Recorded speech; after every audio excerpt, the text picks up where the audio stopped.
Now, welcome back. As I was saying from before, status is highly important. I hate to say this, but it is important because reputation can be built for years and it will take about 5 minutes to ruin it. Or even less than that, actually, because our attention span is just as bad as a goldfish. Status is invisible. We all know that. It can be quite pretty absurd, but at the same time, it's real in terms of its wrecking force. Status helps people create a coherent order of things. That's why hierarchy exists. Now, moving on to rights. Humans deserve rights. Full stop. They deserve rights, and the reason for that is, well, it's pretty obvious.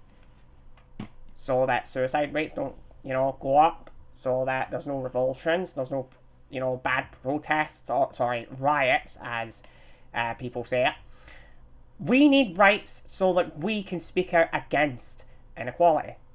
But the problem is, if there's gaps within laws, the elites can easily, subdue that.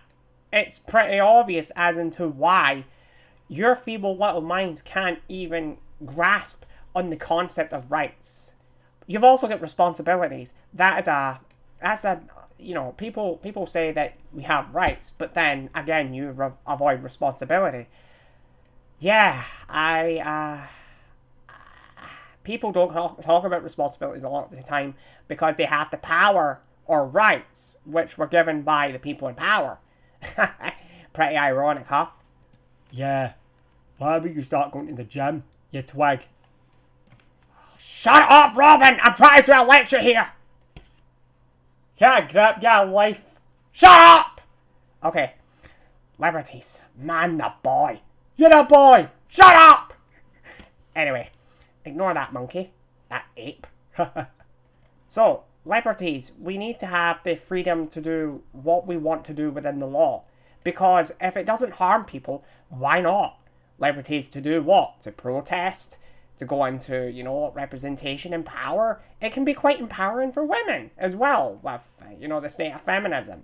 But that does have its effects, not only unconsciously, but socially too. But I won't be talking about that. Women want power so that they can hook up the high value man. Right? Let's get that one out of the way. They're hypocrites. They want courts. They want the men in power to fight for them so that they can get the resource. Hey, Robin, that's not exactly... It is true. The manosphere have proved that, time and time again. Huh? You know what? I'm going to go on about that, actually.